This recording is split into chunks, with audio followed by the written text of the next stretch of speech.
right, welcome to the Yeah We Know podcast. You're in the ring with Jimmy and Hot Rod. How you doing, buddy? I am incredibly excited because everyone is clearing their calendars for noon on a Thursday to watch a WWE pay-per-view, right, Jim? You're darn right we are. We have Crown Jewel coming up, which everyone will be watching at noon on a Thursday. There you go. Excited for it? Yes, and I am excited because they actually have put together a good card, which they always manage to do, even though it seems that it takes place in a distant universe. But this is clearly just because it has to happen at 7 o'clock, an actual time that things should happen in Saudi Arabia, right? Arabian time, that's all that this is. Exactly. That's the only reason for that. And yeah, they've got a pretty stacked card, and usually the Saudi Arabia cards are stacked. It's because, well, they get paid for this more than they do anything else, so they might as well stack it as much as they possibly can. And that being said, one of the matches on the card is Mansoor versus Mustafa Ali. There's no way Mansoor loses this, is there? I wouldn't think so. I mean, you like to tell the story to the wrestling non-fans out there about how the WWE plane was held hostage last year. So if they try to mess around and have Mansoor take a loss, it's not going to go well. Correct. Yeah, we talked about that last year, and kind of a scary situation for all the talent involved. We did get a great Adam Cole Daniel Bryan match out of that, but not last year, the year before. The last time they were in one of the last couple times they were in Saudi Arabia. So hopefully that doesn't happen again. I think Mansoor wins this one because even though they beat everybody in their hometown, they're not going to do that. And Ali, they don't really care about. They're going to get a huge pop. That might be an opener for this just because people are going to be so excited to see him. I would hope that that's the opener as well. Let's just get that out of the way because I liked my energy when Mansoor and Ali were together. I sort of liked their energy together. I don't know that I was that excited for their feud, which I, of course, knew was coming, but I was kind of like, we could have just kept them together for a little longer. Exactly. We have the Queen's Crown Finals. I think the total time in the entire Queen's Crown tournament did not equal the Charlotte Bianca main event from Raw the other night, which was about 22 minutes. We have Doudrop, who just laid on top of Shayna Baszler, and because Doudrop's heavy, Shayna Baszler can't kick out. The funny things there. Versus Zelina Vega, who before this tournament had not, I believe, won a match in a year. So that's your finals. Doudrop and Zelina Vega. Who wins this one, Rod? At this point, I don't care. I'm incredibly, incredibly disappointed, I guess, because I think angry would be a ridiculous thing for me to feel about this entertainment product that I have absolutely nothing to do with creatively, but it's just really disappointing. I mean, it's just frankly disappointing. It's like you want to have something for the first time ever, which you and WWE love to use as legend making and storytelling all the time, right? So the first ever winner of, they love doing that. All right, that's catnip to them. So you have the first ever Queen's Crown tournament, and then this is the lineup you give us. These are the matches you give us. I mean, it's just I don't understand it. You're going to have somebody you're going to call the Queen of Spades. You're going to have Charlotte from the Queen City. But no, you're really supposed to care about our queen because it's Doudrop or Zelina Vega. I'm so disappointed. The WWE does so much better with female storytelling than this that it's just I'm really scratching my head. Yeah, and taking nothing away from Doudrop, I think Doudrop's great, and she could be fantastic. Zelina Vega was never really a wrestler. She's done fine, but again, it's one of those matches you really don't care. Now, Doudrop Shayna Baszler final would have been a little better. Of course, it was the ending that they had, then it wouldn't have been. You really had a chance to put Shayna Baszler back up at the top. The Queen of Spades, the Queen's Crown, everything would have felt perfect, which is why they didn't do it probably. I'm going to go with Zelina on this one because why not? Give me Doudrop then. I'm just gonna because we got to have something more different. So give me Doudrop then, because you're right. Doudrop can go. I don't want Doudrop's family and fans out there getting after me because I'm a big fan of Piper Niven. Right? Isn't that her name? Yes. Good job. Good job. Yeah. And you can hit us up. All you friends and family can email us at YahWeKnowPod or YahWeKnowPod@gmail.com and tweet at us at YahWeKnowPod. King of the Ring final should be a really good match, I think. Finn Balor versus Xavier Woods. I go back and forth on this. Balor does not need it at all, but I don't think they really think Xavier is going to be a singles competitor. I'm going to go Xavier Woods on this one, though. I think why not? I was gonna actually go Xavier Woods, thinking that you were gonna go Finn Balor here, and I'm Baylor, gonna yeah, go Xavier Woods because I'm gonna learn from you, my Jedi Master here. Okay, the New sure. Day has been together forever. We're moving them shows. Perhaps they want a New Day storyline to be they're breaking up. What better way to bring about a breakup than jealousy? So maybe Xavier Woods gets the crown, and it starts to be a little thing. Okay, I like that. Yeah, little Kofi doesn't have a title. Xavier's the king. Uh, Big E is obviously the champ. So They already what hinted are a you little doing? bit, perhaps as well, where Xavier's like, "Let me make a royal decree tonight," right? Already maybe showing that he's going to get real full of his britches if he gets it on. I don't know, maybe. So give me Xavier Woods as well. But I really thought I was going to be opposite of you on that one. Uh, I mean, I would have had my money on Jinder Mahal, to be honest with you, is who I I really know, thought was maybe honestly, going to yeah, walk away with this. exactly. What does Finn Balor do as the king? Like, who cares? Like King Yeah. Balor? I mean, I guess whatever. Prince Devitt, King Balor. Oh my God, they are going to give it to King. Oh my God, So you I'm just talked switching. yourself into it, didn't you? Yep, they're giving it to Prince. Yep, they are. They're going to give it See, to and him. you know what I heard is a shout out to Kaz from the Masked Man show over on the Ringer, another great wrestling podcast you guys should be listening to out there. Hmm. I'll give them some shine because they're good. But he said, think about it. The WWE loves merch. What about like a demon crown, right? I mean, how many demon crowns could you sell, Jimmy? And I was like, oh my goodness, that's not a terrible idea at all. Oh, they're totally giving it to Finn Balor. All right, RK Bro, the champions against AJ Styles and Omos. Almost has that spin kick now, so you better watch out. Yeah. Who's gonna who? Listen, this feud has been going on way too long. This needs to end. I think RK Bro takes it.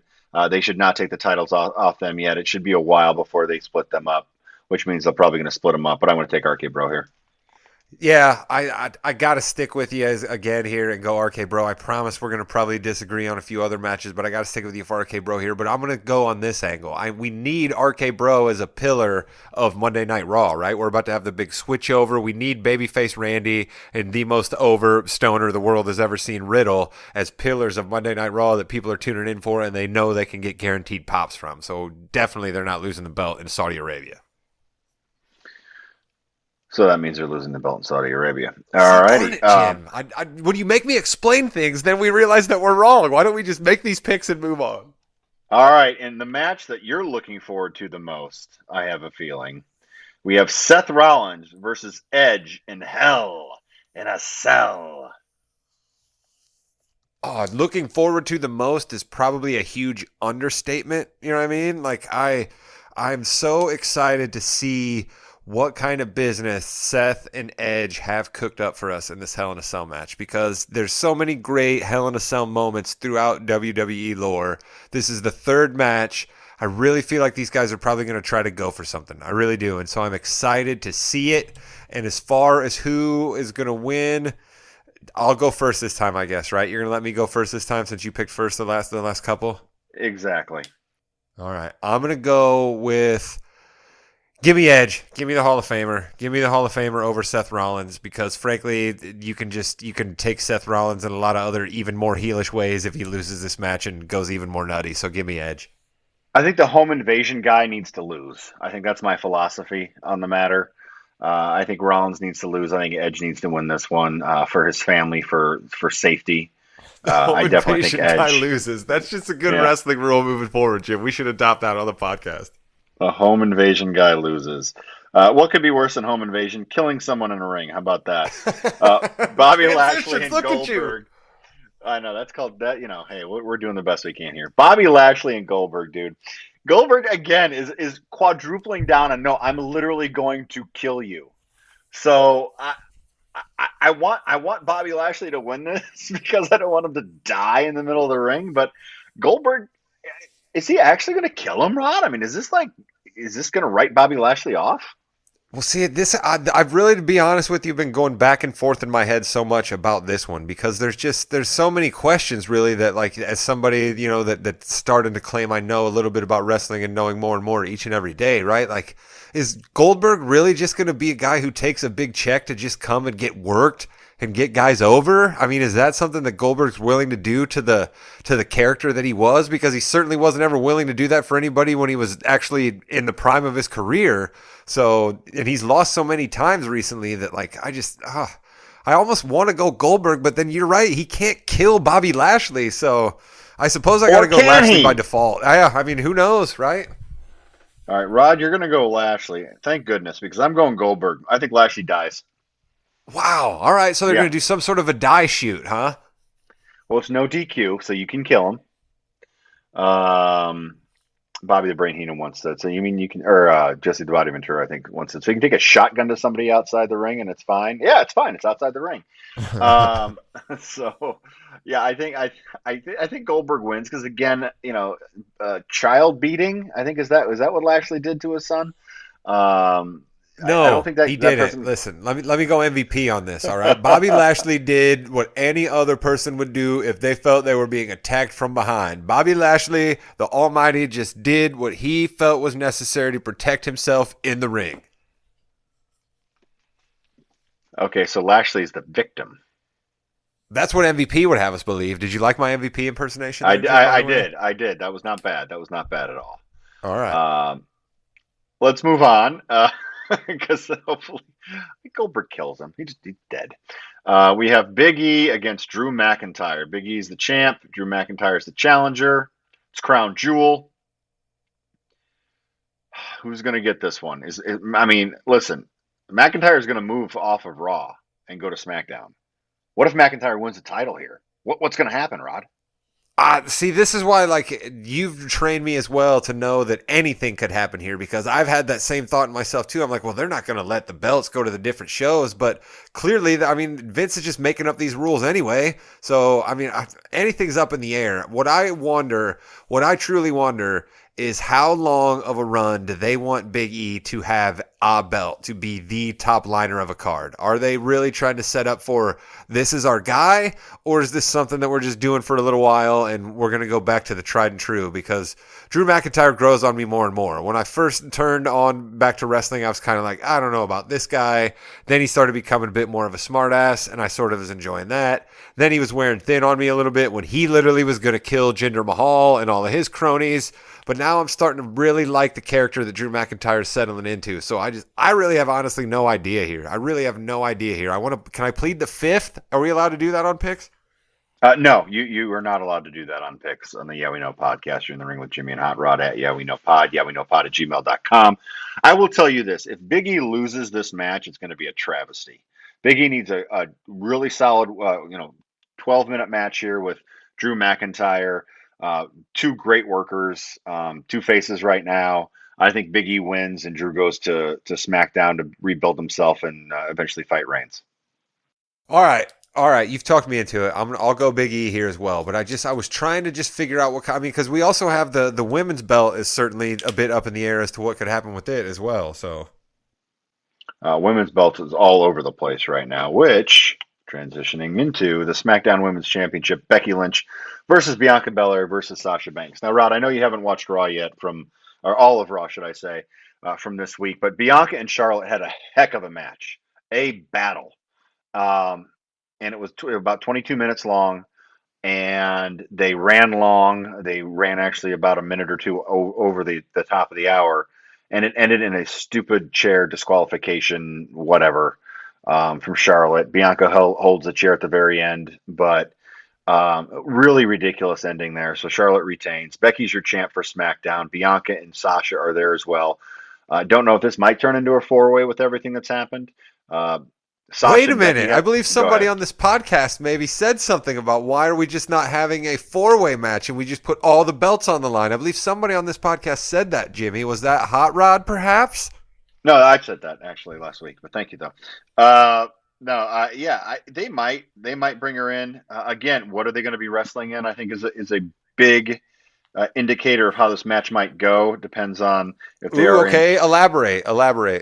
Well, I mean, if you are in a huge baggy um, whatever they're going to call it on the show. If you're not in your typical trunks and things like that, movement might not be as easy to do. You may not see as many high risk maneuvers like you would in other matches. I think they're still going to figure out a way to do it because they're all three of them are great, or four of them are great. So that'll be interesting to see what happens there.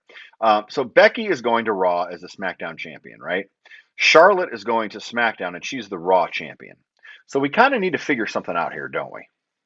So having both belts on the line would make sense here and just switch them somehow. What we don't want is we don't want them to stand in the middle of the ring and just switch the belts because that's ridiculously stupid. So I think perhaps we see, I think we might see Sasha pin Bianca to become the SmackDown Women's Champion. That gets Sasha a win back from Bianca. Becky does not get pinned. Sasha is on SmackDown, so we have the SmackDown Women's Championship on SmackDown. And then we kind of figure out what we do with Charlotte after that. So I'm going to go Sasha in this one. I think I'm walking through this. I think I'm going to go Sasha on this one. I'm going the other way.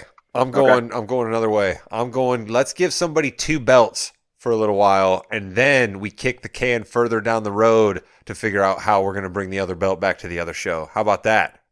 That to me seems like you can almost get there easier than you can get to a whole bunch of other stuff. So why not have Becky beat Charlotte and she definitely gets involved in this match? That's what I think. Okay. So you're thinking Becky's winning if Charlotte is involved, and she'll be Becky two belts again because she was Becky two belts for a while. Correct. Okay.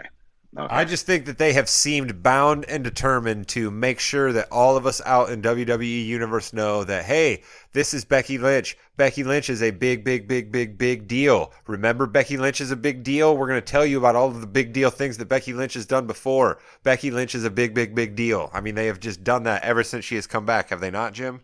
Yes, they have, and she has told us that she's awesome as well. Right. That's what I mean. So to me, it seems easier to navigate somebody having two belts than figuring out how you're going to do this whole dance where somebody has another belt and then somebody else has this belt, but can this person pin that person? Just have somebody dominate everybody and wear two belts for a little while and then go from there. I mean, that could happen. I could definitely see that happening. But if Charlotte doesn't get involved, then I'd completely see your logic and why not have Sasha win, because then you have the story of, well, the only reason Sasha didn't win earlier is because she was out and now she's back and ready to lay it to everybody. Yeah, I mean, could be. So, that's interesting. I like it. I like it. I think it's going to be good. I think it's going to be a good match, as good as they can with this. Speaking of, listen, it's the best thing that WWE has going right now. It's Reigns, it's Lesnar. Uh, Lesnar and Reigns did the contract signing, and at the very end of SmackDown said, Which was a "I do." mistake. They should have had that contract signing happen before the match at the end of the women's match that happened before the contract match should have just been the end of SmackDown. That was a mistake. Yeah, because they actually had a winner in the women's match. It was great. It was a solid Yes. match. But then Yes. it's like, all right, get out, get out, get out, get out, get out, because we got to go. It was a good Uh, reminder of Sasha Banks, frankly, because she had kind of been gone for so long. So, I mean, and then not having that be the end of SmackDown was just, that was a disservice, I think. Agreed. Roman Reigns, Brock Lesnar. Last time they fought in Saudi Arabia, Roman Reigns was challenging Brock Lesnar and speared Lesnar out of the cage. And the cage and Lesnar hit first. Reigns hit second, so that means Lesnar wins. That was crazy. I think Roman Reigns walks out the champion. You. At this point, right, with how many days he's had the belt, I think at this point we're clearly trying to head him towards the 500 number. Are we not, Jim? I mean, are we not trying to take him towards the Brock Lesnar number? And then what better way to get him even closer to that near the end than by beating Brock Lesnar again? Good. Yeah, not a bad idea. You've really got me believing that, like, I just don't think a whole lot of stuff is going to change in the Saudi Arabia show, right? This is just like, hey, we're all here for a money grab, and let's just get back about our business. That's just kind of what I think is going to happen. Hmm. Yeah, I mean, I think so. I think so. And they really don't like to do too many huge things. I mean, they've had big things in Saudi, but there's no title changes. I don't think we've said in this. Does that worry you a little bit?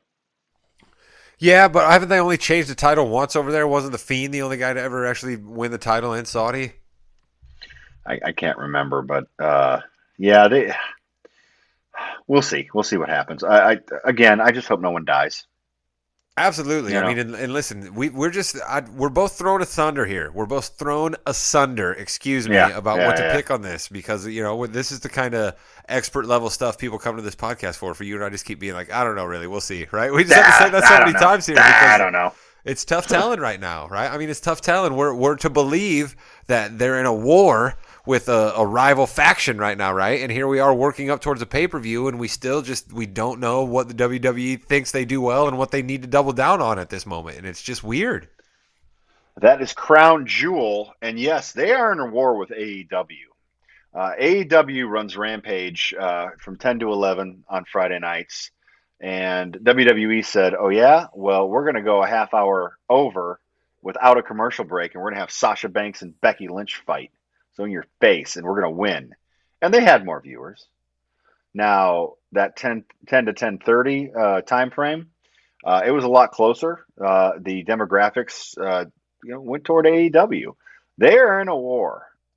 And I, for one thing, first of all, it's great because they're going to try to do the best they can, both companies. But why does it have to be a war? Why can't both companies succeed? I think that's the best for wrestling is when both companies succeed. Well, I mean, it's also not necessarily. Let's use some parlance of our times here, right? I don't know that it's necessarily a full-fledged war quite yet because it doesn't seem that the old man is willing to admit that he's in a war. He's only sent some like exploratory troops at this moment to like just help with kind of a peacekeeping mission, right? Like I don't think it's full-blown war on the WWE side yet. And if it is, they should be scared because their offensive is not much of an offensive. Uh, well, I mean, listen, you have. It was interesting what AEW did. They put a half hour before, kind of a pre-show on YouTube. Brian Danielson and Minoru Suzuki wrestled. Did you get a chance to watch this? I did not know. I'm not deep in the Minoru Suzuki catalog, so I have no idea who that is.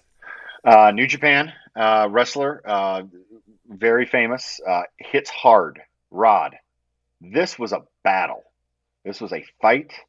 They hit each other hard. It was a match like you're not going to see very often. I thought it was really great. Um, Is it I like a go out Walter of your way. match? Is it like a Walter match? Kind of a hard hitting Walter match, your boy. Yeah, I would say so.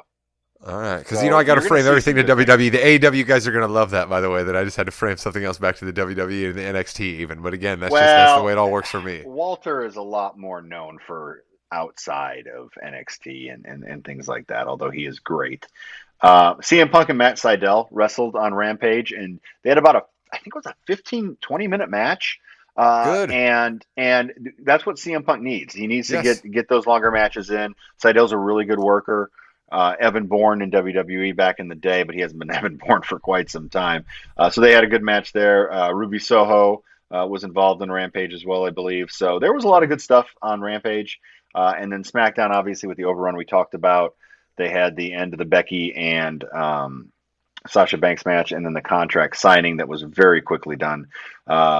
Listen, the only thing that can happen That was is some of the good best out of moments this. of SmackDown, though, was Adam Cole yelling at the dudes to get the table and the chairs into the ring. That was some of the I best know that moments of was that like SmackDown. Michael Cole, not Adam Cole, baby. Because if Adam Cole was yelling on SmackDown, that'd be Adam a story. Pierce, excuse me. Or Adam Adam Pierce. Pierce. See, I did it too. My bad. Yeah, Adam Pierce yelling at everybody. That was the most authority Adam Pierce has shown in months. Well, Sonya Deville, Oh had her yeah. one-on-one match, with Naomi. Yeah, That we was got sidetracked awesome. here though. We were talking AEW. That was Yeah, kind of we that was a great heel turn by her though. Actually, I'm surprised we didn't bring that up. We'll get to that next show. Back to AEW. I'm sorry, AEW fans. Yeah, so listen, AEW is hot right now. They're going to continue to be hot. Tony Khan even accidentally leaked the card for the next pay-per-view. He got a picture. Accidentally, that dude knew It's exactly what he fine. was doing. He's all over. Like, I mean, he's tweeting at Ravel. He's doing a lot of stuff. just don't get too cocky. You gotta keep your eyes moving forward. Work on your Because show. Your show's good, exactly, but you gotta Jimmy, keep it on your show. there's one trump card that the old man has. Jimmy, do you know what the trump card is? Is it Trump, the WWE Hall of Famer? Sorry, I'm just joking. Go ahead. No, the 25th anniversary of possibly the man that still gets the biggest pop of any wrestling superstar of all time is 25th anniversary is at Survivor Series this year, Jimmy.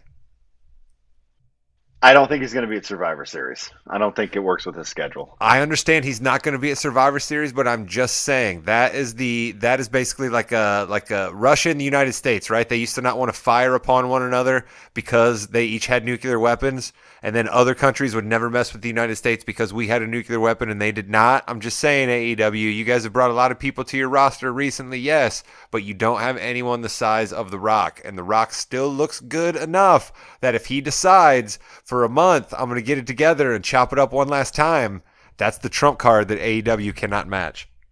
Yeah, but it's a trump card that they're going to use like for 3 shows and some vignettes taped. But It's not a long-term trump. the way that a lot of these things work, though, Jimmy, you only need good ratings runs for a couple, right? And then that gets your number up to the point where then you sell your ad dollar and all the above. You know what I mean? You only need to be strategic about when you get the big wins, and it can mean so much more in the long run. You've been listening to the Yeah We Know podcast. You're in the ring with Jimmy and Hot Rod. Enjoy Crown Jewel. Rod, take us home. Enjoy Crown Jewel, but just know that I'm telling you right now, WWE fans, all of you, get ready. We will see The Rock, Dwayne Johnson, wrestling at WrestleMania in 2022.